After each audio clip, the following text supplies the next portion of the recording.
Good morning, everyone. Yes, page number 89. সাহিত্য বললি page number 89 তোমাদের চলছিল কোন দেশে কবিতাটি। Please mute your microphone. কোন দেশে কবিতাটি চলছিল। তো কবিতার ভাষাগত প্রশ্নগুলো কয়েকটা বাকি ছিল তোমাদের, বাকি সমস্ত মোটামুটি কমপ্লিট হয়ে গেছে, তাই তো। তো প্রত্যেকে কপি বের করো। আজকে আমি ভাষাগত প্রশ্নগুলো করব, লিখবে তোমরা প্রত্যেকে বোর্ড থেকে। ওকে, নাম্বার 1 দেখো, একে প্রশ্ন রয়েছে নিচের শব্দগুলি গদ্য রূপ লেখো। অর্থাৎ এখানে যে শব্দগুলো দেওয়া রয়েছে সেই শব্দগুলো হচ্ছে পদ্য রূপ, অর্থাৎ কবিতায় ব্যবহারের ক্ষেত্রে অনেক সময় ছন্দের প্রয়োজনে কবিরা ব্যবহার করে থাকেন, ঠিক আছে। আর সরল গদ্যরূপ কথাটার অর্থ হচ্ছে আমরা সাধারণত যে ভাষায় সাধারণ কথাবার্তা বলে থাকি সেটা হচ্ছে গদ্যরূপ। ওকে, যেমন দেখো দোলতে,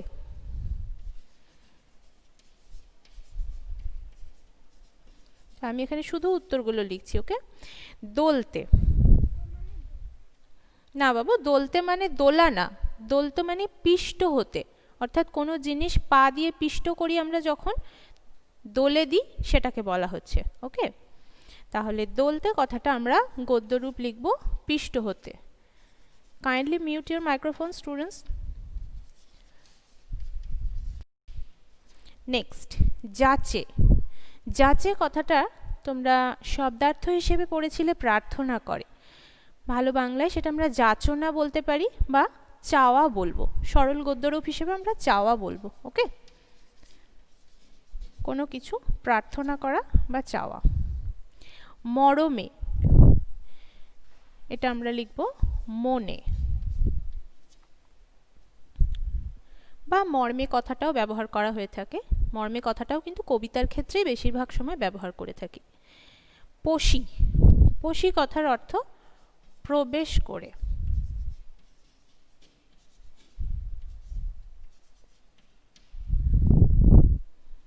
পশিলো কথার সংক্ষিপ্ত রূপ হচ্ছে পশি, পশিলো মানে প্রবেশ করা, তো পশির গদ্যরূপও আমরা এখানে দেব প্রবেশ করে। বেশ, নাম্বার 2, 2-এ কি রয়েছে দেখো, বিশেষণ পদগুলির বিশেষ্য লেখো, অর্থাৎ পদান্তর, পদ পরিবর্তন তোমরা শিখেছো, সেই পদান্তর হচ্ছে টেক্সচুয়াল পার্ট। কি রয়েছে দেখো, প্রথম শব্দটা রয়েছে শ্যামল, এখানেও আমি শুধু উত্তরগুলো লিখছি। পদান্তর বলে একটা হেডিং দাও, দিয়ে লেখো শ্যামল। শ্যামলের পদান্তর করলে শ্যামলতা। কোমল, কোমলতা।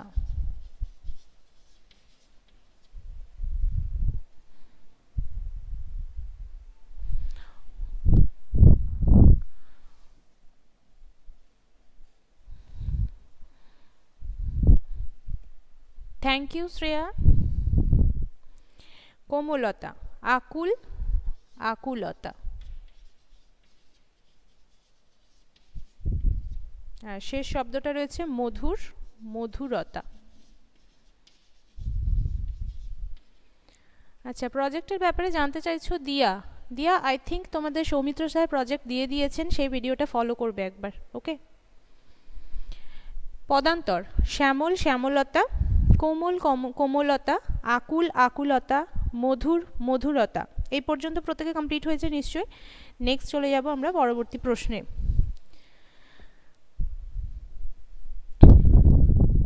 এখানেও পদ পরিবর্তন, তবে এখানে দেখো বিশেষ্য শব্দ দেওয়া রয়েছে কিছু, সেই বিশেষ্যগুলোর বিশেষণ রূপ লিখতে হবে। আগের শব্দগুলো আমরা বিশেষণ ছিল তাদের বিশেষ্য রূপ লিখেছিলাম।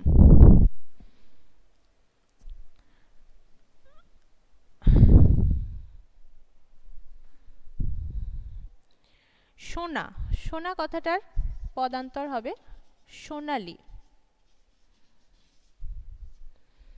আচ্ছা ঐন্দ্রিলা, ক্লাসটা কন্টিনিউ করো, তারপর আমি দেখছি। ওকে, ক্লাসটা শেষ করো, তারপর দেখছি। দুর্দশা, দুর্দশাগ্রস্ত। Mute your microphone students. Constant আমি বলে যাচ্ছি। দেশ, দেশীয়,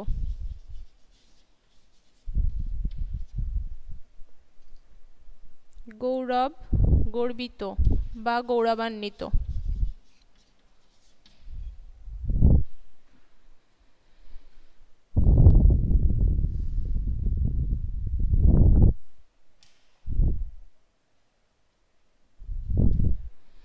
দেখো তিনের শব্দগুলো সোনা, সোনালী, দুর্দশা, দুর্দশাগ্রস্ত, দেশ, দেশীয়, গৌরব, গর্বিত বা গৌরবান্বিত। ওকে,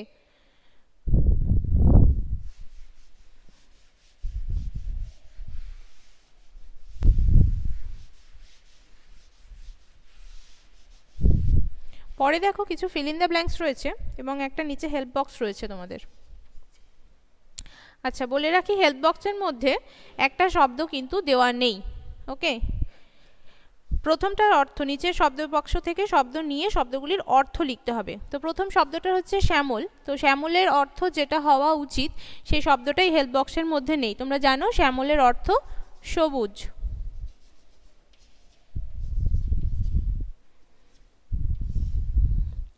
তারপর রয়েছে দেখো কোমল, সেটার অর্থ নরম। নেক্সট রয়েছে মরাল,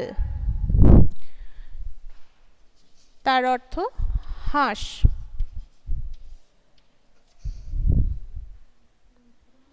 বাড়ি শব্দটার অর্থ জল। হেল্প বক্সে রয়েছে দেখো শব্দগুলো ইতিমধ্যে। আচ্ছা, বাড়ি, জল।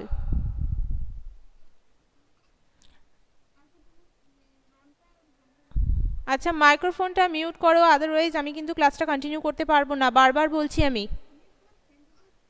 Mute your microphone.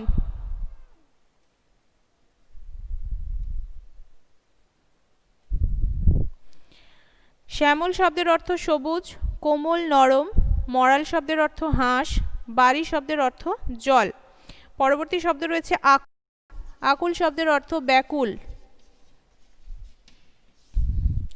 মধুর, মিষ্ট।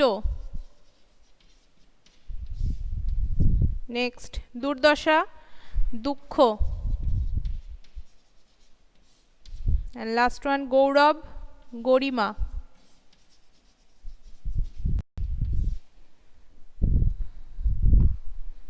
কমপ্লিট করো প্রত্যেকে।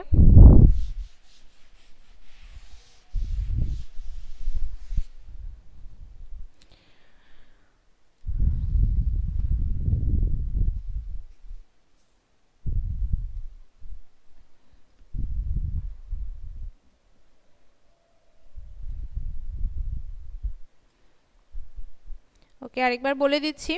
শ্যামল শব্দের অর্থ সবুজ, কোমল, নরম, মরাল, হাঁস, বাড়ি, জল, আকুল, ব্যাকুল, মধুর, মিষ্ট, দুর্দশা, দুঃখ, গৌরব, গরিমা। এর মধ্যে হেল্প বক্সে সবুজ শব্দটা নেই, এর মধ্যে সবুজ শব্দটা নেই। ওকে,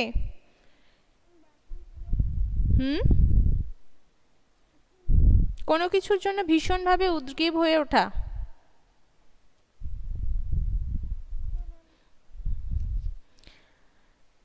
বেশ, এরপর চলে যাও পরের পেজে, পেজ নাম্বার 90। নিচের শব্দগুলির বিপরীত শব্দ লেখো এবং সেই শব্দ দিয়ে বাক্য রচনা করো। নাম্বার 5-এ দুটো পার্ট রয়েছে প্রশ্নের। এখানে একটা পার্ট আমি করব, আরেকটা পার্ট তোমরা করে আমাকে এখন বলবে, ঠিক আছে? তো প্রথম পার্টটা রয়েছে যেটা চারটে শব্দ রয়েছে, সেই চারটে শব্দের বিপরীত শব্দটা আমি করে দেব, কিন্তু সেই বিপরীত শব্দ দিয়ে বাক্য রচনাটা তোমরা করে আমায় দেখাবে এখন। দেখো প্রথম শব্দ, আচ্ছা যারা কপিতে করছো হেডিং দাও বিপরীত শব্দ বলে।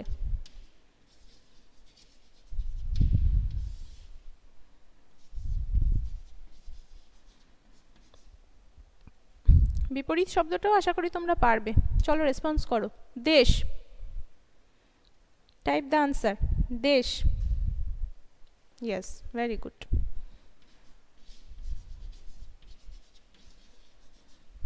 নেক্সট কোমল,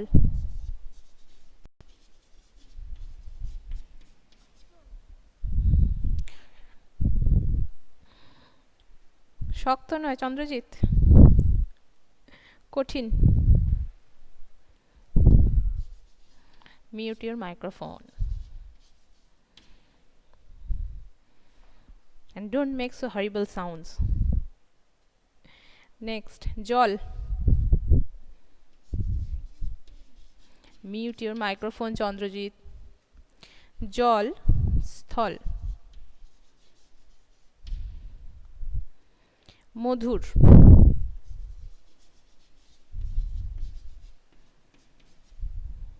মধুর, মধুর শব্দের অর্থ কি বললাম? মিষ্ট। তার বিপরীত শব্দ? রূপসা। কি লিখেছো এটা? কর্কশ না, আচ্ছা কোমলের সাথে লিখেছো কর্কশ। হ্যাঁ, কর্কশও হতে পারে।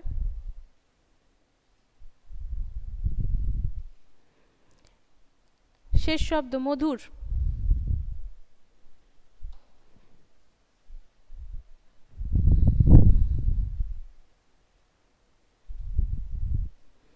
তিক্ত। আর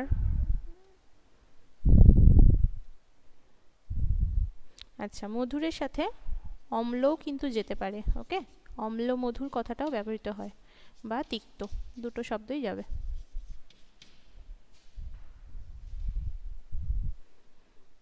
ওকে,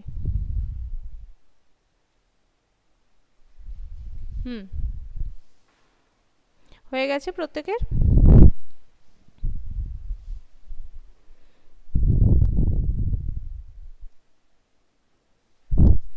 গরিমা শব্দটার অর্থ মহিমা। মহিমা দিয়া।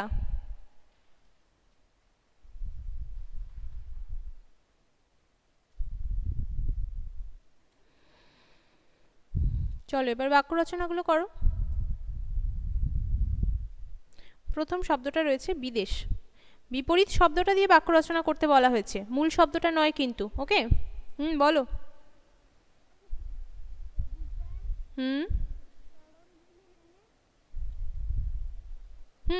কবিতার লাইনগুলি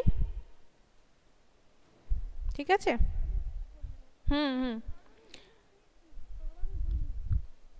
আচ্ছা, চরণ ধুলি। চরণ মানে কি? ইয়েস, চরণ মানে পা, পায়ের ধুলো, চরণ ধুলি।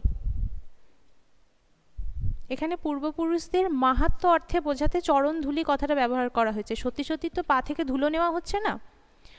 লাইনটা কি রয়েছে দেখো, মোদের পিতৃ পিতামহের চরণ ধুলি কোথায় রে? তো যে দেশে আমার জন্ম, আমি বংশানুক্রমে যে দেশে জন্মেছি, সেই দেশে আমার পূর্বপুরুষদের মাহাত্ম্য রয়েছে। ঠিক আছে, সেটা বোঝাতে গিয়েই, তাদের সম্পর্কে গৌরব প্রকাশ করতে গিয়ে, নিজেকে গৌরবান্বিত ভাবতে গিয়েই বলা হয়েছে যে আমি যে দেশে জন্মেছি সেই বাংলাদেশ ছাড়া তো আমি আমার পিতৃ পিতামহের আশীর্বাদ স্বরূপ চরণধুলি আর কোথাও পাবো না, সেটা আমার বাংলাদেশেই পাওয়া সম্ভব। ওকে, বুঝতে পেরেছ? আচ্ছা, সাত্বিক কি লিখছো? সে বিদেশে থাকে। আচ্ছা, বাক্য রচনায় চলে এসো, বাকিরাও পার্টিসিপেট করো, যারা রয়েছে প্রত্যেকে বাক্য রচনা করো ইন্ডিভিজুয়াল। সে বিদেশে থাকে, ভেরি গুড সাত্বিক। আচ্ছা, কৌস্তব লিখছো আমার বাবা বিদেশে থাকে। ওকে, এছাড়া একটু অন্যরকম কিছু ভাবো।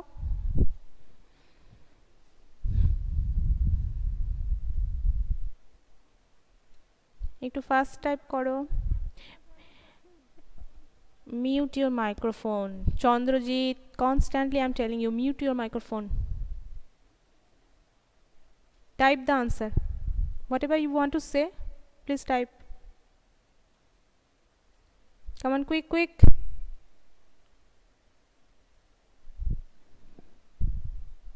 বিদেশে নানান সুবিধা থাকে, ঠিক মানতে পারলাম না। কেন, এখানে কি সুবিধা নেই? সাত্বিক,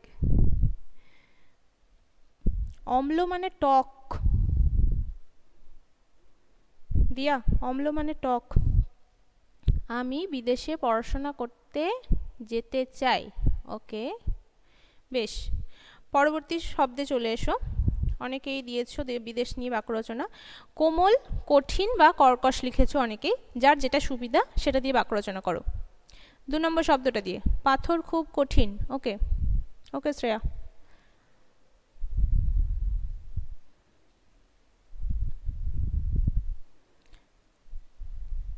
চন্দ্রজিৎ একটা বাক্য রচনা করো কঠিন দিয়ে।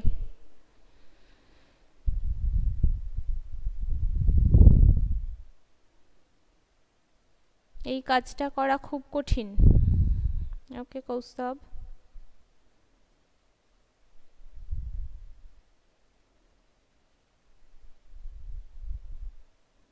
Anyone else?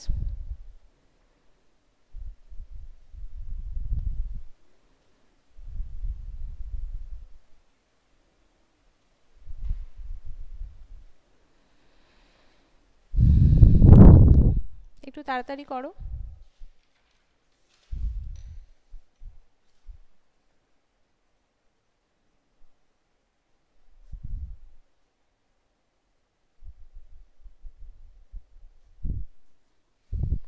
আমি বড় হয়ে, আচ্ছা বিদেশ দিয়ে তো হয়ে গেছে দিয়া, অনেকক্ষণ হয়ে গেছে। কাঠ না কথাটা চন্দ্রজিৎ, কাঠ, কয়াকার ঠ, কাঠ কথাটা তো ইংলিশ হয়ে গেল, সিইউটি কাঠ, সেটা মানে কাটা। আর কঠিন বানানে মূর্ধন্য না দন্তন্য। বেশ, পরবর্তী শব্দ জল, তার বিপরীত শব্দ স্থল। চটপট, স্থল দিয়ে বাক্য রচনা। আচ্ছা ইমোজিগুলো পাঠানোর কি খুব দরকার আছে Chandrajit? Delete it. Very good Shreya. পৃথিবীর 3 ভাগ জল, 1 ভাগ স্থল।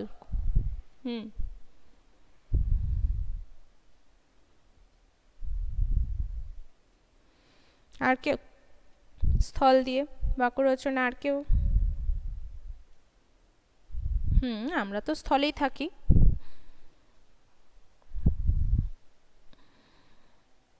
আমরা স্থলে বাস করি। বেশ,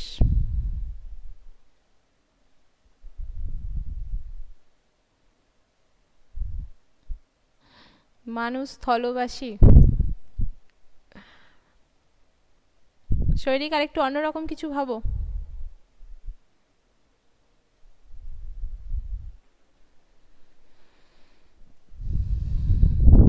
চলো শেষ শব্দ, মধুর, অম্ল বা তিক্ত, যার যেটা ইচ্ছে সেটা দিয়ে করো।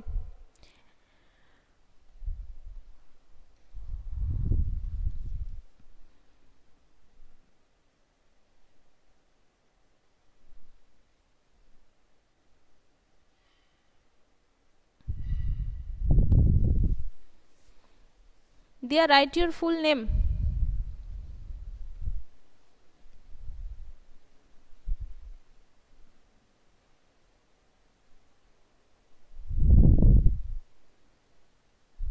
একটু ফাস্ট। তেঁতুল শুধু খুবই অম্ল। আচ্ছা, তেঁতুল এমনিও অম্ল। আমলকি খেতে খুব অম্ল। খাচ্ছ খুব আমলকি, তাই তো?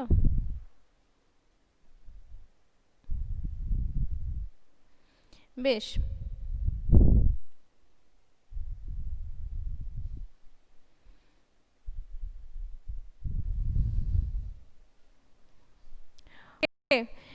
আর কোনো প্রশ্ন অনুশীলনী নিয়ে?